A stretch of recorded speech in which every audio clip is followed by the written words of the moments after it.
ഇന്നത്തെ പ്രാദേശിക വാർത്തകളുമായി ഷാജി കടക്കൽ. ജമ്മുവിൽ പാകിസ്ഥാന്റെ തുടർച്ചയായ ആക്രമണ ശ്രമങ്ങൾ. അതിർത്തിയിൽ സംഘർഷം തുടരുന്നു. പാകിസ്ഥാന് ഇന്ത്യയുടെ കനത്ത പ്രഹരം. പാക് ഡ്രോണുകൾ തകർത്ത് ഇന്ത്യൻ സൈന്യം. പാകിസ്ഥാന്റെ 3 യുദ്ധവിമാനങ്ങൾ ഇന്ത്യൻ സൈന്യം വെടിവെച്ചിട്ടു. 2 പാകിസ്ഥാൻ പൈലറ്റുമാരെ ഇന്ത്യ പിടികൂടി.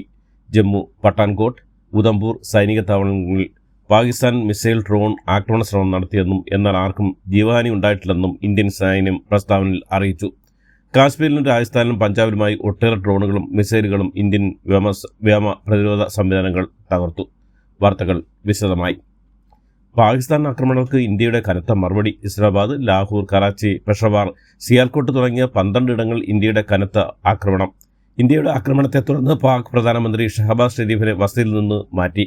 ഷഹബാസ് ഷെരീഫിന്റെ ഔദ്യോഗിക വസതിക്ക് അടുത്തായി നിരവധി സ്ഫോടനങ്ങൾ നടന്നതായാണ് വിവരം. കറാച്ചി തുറമുഖത്ത് ഇന്ത്യൻ നാവികസേനയുടെ യുദ്ധക്കപ്പലായ INS വിക്രാന്ത് ആക്രമണം നടത്തിയെന്നും വിവരങ്ങളുണ്ട്. പാക് സൈനിക മേധാവി അസീം മുനീറിനെ സ്ഥാനത്ത് നിന്ന് നീക്കാൻ തിരക്കിട്ട നീക്കങ്ങൾ. പാക് സൈനിക മേധാവി രാജ്യസുരക്ഷയെ വ്യക്തി താൽപര്യങ്ങൾക്കായി ബലികഴിച്ചു എന്നാണ് പാകിസ്ഥാൻ സർക്കാരിന്റെ വിലയിരുത്തൽ. ഇന്ത്യ പാകിസ്ഥാനിൽ തിരിച്ചടിക്കുന്നതിനിടെ പാക് സൈന്യത്തിനുള്ളിൽ അട്ടിമറി നീക്കം നടക്കാനുള്ള സ്ഥിരീകരിക്കാത്ത റിപ്പോർട്ടുകളും പുറത്തുവരുന്നുണ്ട്. പാകിസ്ഥാനിൽ ഇന്ത്യൻ തിരിച്ചടിക്ക് പുറമെ ആഭ്യന്തര കലവും പൊട്ടിപ്പുറപ്പെട്ടെന്നും വിവരം. 5 ഇടങ്ങളിൽ പാക് സൈനികരെ ബലൂച്ച് ആർമി നേരിട്ടു. കൊറ്റ പിടിച്ചെന്ന് ബലൂച്ച് ലിബറേഷൻ ആർമി അറിയിച്ചതായും വിവരമുണ്ട്. ജമ്മു കാശ്മീരിൽ പാകിസ്ഥാന്റെ ഡ്രോൺ ആക്രമണ ശ്രമം തകർത്ത് ഇന്ത്യൻ സൈന്യം. 50ഓളം ഡ്രോണുകൾ സേന വെടിവെച്ചിട്ടതായി വിവരം. ഇന്നലെ സന്ധ്യയോടെയാണ് ആക്രമണ ശ്രമം ഉണ്ടായത്. തുടരെ സ്ഫോടന ശബ്ദങ്ങൾ കേട്ടതിനെ തുടർന്ന് പ്രദേശവാസികൾ പരിഭ്രാന്തരായി. സ്ഫോടന ശബ്ദങ്ങൾക്ക് മുന്നോടിയായി കുപ്വാരയിൽ എയർ സൈറനുകൾ മുഴങ്ങി. ജമ്മുവും കുപ്വാരയും ബ്ലാക്ക് ഔട്ടിലേക്ക് നീങ്ങി. അതിർത്തിയിൽ പാകിസ്ഥാന്റെ കനത്ത ഡ്രോൺ ആക്രമണത്തിലും ആളപായമില്ലെന്ന് സർക്കാർ. ജമ്മുവിലും അതിർത്തി സംസ്ഥാനങ്ങളിലും തുടർച്ചയായ ഡ്രോൺ ആക്രമണം നടത്തിയെങ്കിലും ഇന്ത്യൻ സൈന്യം ശക്തമായി തിരിച്ചടിക്കുകയായിരുന്നു. 3 സംസ്ഥാനങ്ങൾ കേന്ദ്രീകരിച്ചാണ് പാകിസ്ഥാൻ ആക്രമണം നടത്തിയത്. ഓപ്പറേഷൻ സിന്ദൂറിന് പിന്നാലെ ഇന്ത്യയെ ആക്രമിക്കാനുള്ള പാകിസ്ഥാന്റെ ശ്രമങ്ങളെ പരാജയപ്പെടുത്തിയെന്നും തക്കതായ മറുപടി നൽകിയെന്നും സൈനിക ഉദ്യോഗസ്ഥരും വിദേശകാര്യ മന്ത്രാലയ സെക്രട്ടറിയും ചേർന്ന് നടത്തിയ സംയുക്ത വാർത്താ സമ്മേളനത്തിൽ പറഞ്ഞു. ഇന്ത്യയുടെ വടക്ക് പടിഞ്ഞാറൻ മേഖലയിൽ പാകിസ്ഥാൻ നടത്താനിരുന്ന ആക്രമണത്തെ നിർവീര്യമാക്കി. ഇന്ത്യയുടെ സൈനിക കേന്ദ്രങ്ങളും നഗരങ്ങളും ലക്ഷ്യമിട്ടായിരുന്നു ആക്രമണം. ഇതിന് മറുപടിയായി ലാഹോറിലെ വ്യോമ പ്രതിരോധ സംവിധാനം തകർത്തുവെന്നും ഉന്നത സൈനിക ഉദ്യോഗസ്ഥരായ wing commander Vyomika Singh, colonel Sofia ഖുറേഷിയും വിദേശകാര്യ സെക്രട്ടറി വിക്രം മിശ്രയും വാർത്താസമ്മേളനത്തിൽ വ്യക്തമാക്കി. ഇന്ത്യ പാക് സംഘർഷം രൂക്ഷമാകുന്ന സാഹചര്യങ്ങൾക്കിടയിൽ പ്രതിസന്ധി നേരിട്ട് പാകിസ്ഥാൻ ഓഹരി വിപണി. ബെഞ്ച്മാർക്ക് സൂചിക 7.2% ഇടിഞ്ഞതിനെ തുടർന്ന് പാകിസ്ഥാൻ ഓഹരി വിപണി 1 മണിക്കൂർ നേരത്തേക്ക് നിർത്തിവെച്ചു. ലാഹോറിലും കറാച്ചിയിലും പാകിസ്ഥാനിലും വിവിധ കേന്ദ്രങ്ങളിലും ഡ്രോൺ ആക്രമണം ഉണ്ടായെന്ന് റിപ്പോർട്ട് വന്നതോടെ പാകിസ്ഥാൻ ഓഹരികളിൽ കനത്ത വിൽപ്പന സമ്മർദ്ദം അനുഭവപ്പെട്ടു. ഇതോടെ വ്യാപാരം നിർത്തിവെക്കേണ്ടി വന്ന അവസ്ഥയും വന്നു.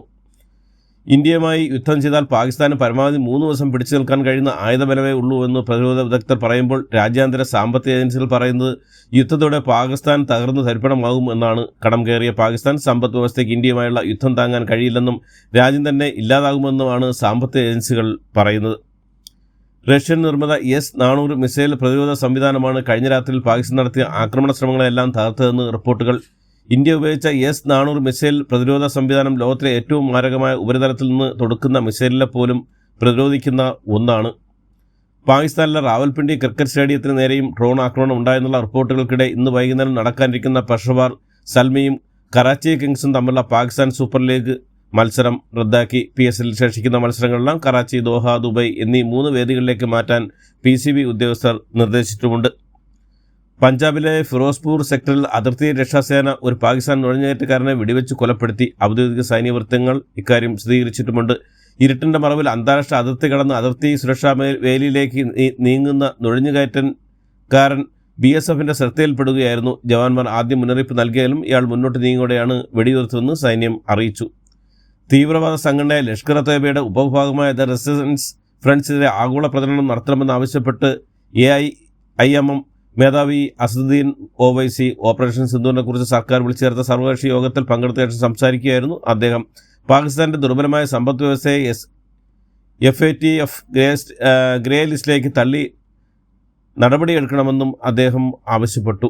ഇന്ത്യയുടെ തിരിച്ചടിക്ക് പിന്നാലെ പാർലമെന്റ് സമ്മേളനത്തിൽ പൊട്ടിക്കരഞ്ഞ് പാകിസ്ഥാൻ MP താഹിർ ഇക്ബാൽ പ്രതിസന്ധിയിൽ നിന്ന് രക്ഷിക്കാൻ ദൈവത്തിന് മാത്രമേ സാധിക്കൂ എന്നും ദൈവം രക്ഷിക്കട്ടെ എന്നും പറഞ്ഞുകൊണ്ടായിരുന്നു കരച്ചിൽ. ഇന്ത്യൻ നീക്കത്തിൽ പതറിയിരിക്കുകയാണ് പാകിസ്ഥാൻ. ലാഹോറിലും കറാച്ചിയിലും പാകിസ്ഥാനിലെ വിവിധ കേന്ദ്രങ്ങളിൽ ഡ്രോൺ ആക്രമണം ഉണ്ടായെന്ന റിപ്പോർട്ടുകൾക്കിടെ പാകിസ്ഥാൻ തിരക്കിട്ട നീക്കങ്ങൾ. പാകിസ്ഥാൻ പ്രധാനമന്ത്രി ഷഹബാസ് ഷെരീഫ് അടിയന്തര യോഗം വിളിച്ചു. ലാഹോറിലും പാകിസ്ഥാനിലെ മറ്റിടങ്ങളിലും ഡ്രോൺ ആക്രമണം ഉണ്ടായെന്ന റിപ്പോർട്ടുകൾക്ക് പിന്നാലെ US പൗരന്മാരോട് ലാഹോർ വിടാൻ പാകിസ്ഥാനിലെ US എംബസി നിർദ്ദേശവും നൽകി. ഓപ്പറേഷൻ സിന്ദൂറിൽ കാണ്ഡഹാർ വിമാനറാഞ്ചിയിലെ സൂത്രധാരൻ അബ്ദുൽ റൌഫ് അഷറും കൊല്ലപ്പെട്ടുവെന്നു റിപ്പോർട്ടുകൾ. ജെയ്ഷെ മുഹമ്മദ് സ്ഥാപകൻ മസൂദ് അസറിന്റെ സഹോദരനാണ് കൊല്ലപ്പെട്ട അബ്ദുൽ റൌഫ്. മസൂദ് അസറിന്റെ കുടുംബത്തിലെ 10 പേരും അടുപ്പമുള്ള 4 പേരും കൊല്ലപ്പെട്ടതായ വിവരം ഇന്നലെ പുറത്തു വന്നിരുന്നു. ഓപ്പറേഷൻ സിന്ദൂറിന് 2ാം ഘട്ടമുണ്ടെന്ന് സൂചന നൽകിയ കേന്ദ്രം ഇന്ത്യയുടെ പട്ടികയിലുള്ള 21 ഭീകര കേന്ദ്രങ്ങൾ കഴിഞ്ഞ രാത്രി ആക്രമിച്ചത് 9 എണ്ണം മാത്രമാണ്. പാകിസ്ഥാൻ സൈനിക കേന്ദ്രങ്ങളടക്കം ആക്രമിക്കാൻ മടിക്കില്ലെന്ന് ഇന്ത്യ മുന്നറിയിപ്പ് നൽകിയിട്ടുമുണ്ട്. സാധാരണക്കാരെ ആക്രമിച്ചാൽ തക്കതായ തിരിച്ചടി നൽകാൻ സൈന്യത്തിന് മന്ത്രിസഭാ യോഗം സ്വാതന്ത്ര്യം നൽകി. ആഗോള കാത്തോലിക്ക സഭയ്ക്ക് പുതിയ ഇടയൻ. US നിന്നുള്ള കർദിനാൾ റോബർട്ട് ഫ്രാൻസിസ് പ്രവോസ്തയെ പുതിയ മാർപ്പാപ്പയായി തിരഞ്ഞെടുത്തു. ഇദ്ദേഹം ഇനി ലിയോ 14 മാർപ്പാപ്പ എന്ന് അറിയപ്പെടും. US നിന്നുള്ള ആദ്യ മാർപ്പാപ്പയാണ് ഇദ്ദേഹം. പുതിയ മാർപ്പാപ്പ സ്ഥാന വസ്ത്രങ്ങൾ അണിഞ്ഞ് സെന്റ് പീറ്റേഴ്സ് ബസിലിക്കയുടെ ബാൽക്കണിയിൽ എത്തി വിശ്വാസികളെ അഭിസംബോധന ചെയ്തു. 42-കാരിയായ വാളഞ്ചേരി സ്വദേശിനിക്ക് നിപ്പ ബാധിത എന്ന് ആരോഗ്യമന്ത്രി വീണ ജോർജ്. നിപ്പ സംശയിച്ചതോടെ ചികിത്സ ആരംഭിച്ചുവെന്നു മന്ത്രി പറഞ്ഞു. മോനോക്ലോൺ ആന്റിബോഡി രോഗിക്ക് നൽകാൻ തീരുമാനിച്ചു. വാളഞ്ചേരി നഗരസഭ 2ാം വാർഡിൽ 3 കിലോമീറ്റർ ചുറ്റളവിൽ കണ്ടെയ്ൻമെന്റ് സോണായി പ്രഖ്യാപിക്കും. ഇത് ഉടൻ പ്രഖ്യാപിക്കുമെന്നും മന്ത്രി മാധ്യമങ്ങളോട് പറഞ്ഞു. KPCC അധ്യക്ഷനായി സണ്ണി ജോസഫ് MLA നിയമിച്ചു. നിലവിലെ അധ്യക്ഷനായിരുന്ന K. സുധാകരൻ കോൺഗ്രസിന്റെ പ്രവർത്തക സമിതിയിലെത്തി. അടൂർ പ്രകാശാണ് UDF convener. PC Vishnunath, AP Anilkumar, Shafi Parambil എന്നിവർ വർക്കിംഗ് പ്രസിഡന്റുമാരാണ്. കണ്ണൂരിലെ കോൺഗ്രസ് നേതാക്കൾക്കുള്ള പ്രത്യേകയുടെ ഭാഗമാണ് സണ്ണി വന്നതെന്ന് കരുതുന്നുവെന്ന് മുൻ KPCC അധ്യക്ഷൻ K. സുധാകരൻ. KPCC അധ്യക്ഷനായി സണ്ണി ജോസഫിനെ തെരഞ്ഞെടുത്ത സാഹചര്യത്തിലാണ് സുധാകരന്റെ ഈ പ്രതികരണം. സുധാകരനൊപ്പം കണ്ണൂരിൽ സണ്ണി ജോസഫും വാർത്താ സമ്മേളനത്തിന് എത്തിയിരുന്നു. നിലവിലെ KPCC പ്രസിഡന്റ് K. സുധാകരനെ മാറ്റുകയല്ല ഉയർത്തുകയാണ് പുതിയ തീരുമാനത്തിൽ ചെയ്യുന്നത് AC ജനറൽ സെക്രട്ടറി KC വേണുഗോപാലും പറഞ്ഞു. KPCC പ്രസിഡന്റായി സണ്ണി ജോസഫിനെ തെരഞ്ഞെടുത്ത് ഉൾപ്പെടെയുള്ള ഹൈക്കമാൻഡ് തീരുമാനം പാർട്ടിക്ക് ഗുണകരമെന്ന് മുതിർന്ന കോൺഗ്രസ് നേതാവ് രമേശ് ചെന്നിത്തല. സുധാകരന് തന്റെ എക്കാലത്തെയും ലീഡർ എന്ന് KPCC അധ്യക്ഷ സ്ഥാനത്തേക്ക് തെരഞ്ഞെടുക്കപ്പെട്ട സണ്ണി ജോസഫ്. അതിൽ ഇനിയും ഒരു മാറ്റം ഉണ്ടാകില്ലെന്നും സണ്ണി ജോസഫ് കൂട്ടിച്ചേർത്തു. KPCC അധ്യക്ഷ സ്ഥാനത്തേക്ക് സണ്ണി ജോസഫ് MLA തെരഞ്ഞെടുത്തതിൽ പ്രതികരിച്ച് പാലക്കാട് MLA രാഹുൽ മാങ്കുട്ടത്തിൽ. കോൺഗ്രസ് പ്രവർത്തന നിലയിൽ വ്യക്തിപരമായ സന്തോഷത്തിന് അതിരില്ലാത്ത നിമിഷം എന്നാണ് രാഹുൽ പറഞ്ഞത്. കേന്ദ്ര സർക്കാരിന്റെ തൊഴിലാളി വിരുദ്ധ നിയമനിർമ്മാണങ്ങൾക്കും നയങ്ങൾക്കുമെതിരെ വിവിധ ട്രേഡ് യൂണിയനുകളുടെ നേതൃത്വത്തിൽ മെയ് 20 നടക്കുന്ന ദേശീയ പണിമുടക്കിന് മാധ്യമപ്രവർത്തകരുടെയും മാധ്യമ ജീവനക്കാരുടെയും പിന്തുണ. ആരോഗ്യവകുപ്പ് മന്ത്രി വീണ ജോർജിന് US ജോൺസ് ഹോപ്കിൻസ് സർവകലാശാലയിൽ പ്രഭാഷണം നടത്താനുള്ള അനുമതി കേന്ദ്ര സർക്കാർ നിഷേധിച്ചുവെന്ന് മന്ത്രിയുടെ ഓഫീസ്. സർവകലാശാല പ്രഭാഷണത്തിന് മന്ത്രിയെ ക്ഷണിച്ചതിന്റെ അടിസ്ഥാനത്തിലാണ് കേന്ദ്രത്തോട് യാത്രാനുമതി തേടിയത്. ജോൺസ് ഹോപ്കിൻസ് സർവകലാശാല സന്ദർശിക്കാൻ കേന്ദ്ര അനുമതി നിഷേധ സംഭവത്തിൽ പ്രതികരിച്ച് ആരോഗ്യവകുപ്പ് മന്ത്രി വീണ ജോർജ് സന്ദർശനം നിഷേധിച്ചുകൊണ്ടുള്ള ഔദ്യോഗിക അറിയിപ്പ് കിട്ടിയെന്നും കാരണം എന്താണെന്ന് അറിയില്ലെന്നും മുൻപും മന്ത്രി P. രാജു ഉൾപ്പെടെ സമാന അനുഭവം ഉണ്ടായിട്ടുണ്ടല്ലോ എന്നും വീണ ജോർജ് പറഞ്ഞു. പാലക്കാട് കളക്ടറേറ്റിൽ വിജിലൻസ് പരിശോധന. കൈക്കൂലി വാങ്ങുന്നതിനിടെ 3 പൊതുമരാമത്ത് വകുപ്പ് ഉദ്യോഗസ്ഥരെ പിടികൂടി. കോഴിക്കോട് കക്കോടി പഞ്ചായത്ത് പ്രസിഡന്റിനെതിരെ പരാതിയുമായി യൂത്ത് കോൺഗ്രസ് രംഗത്ത്.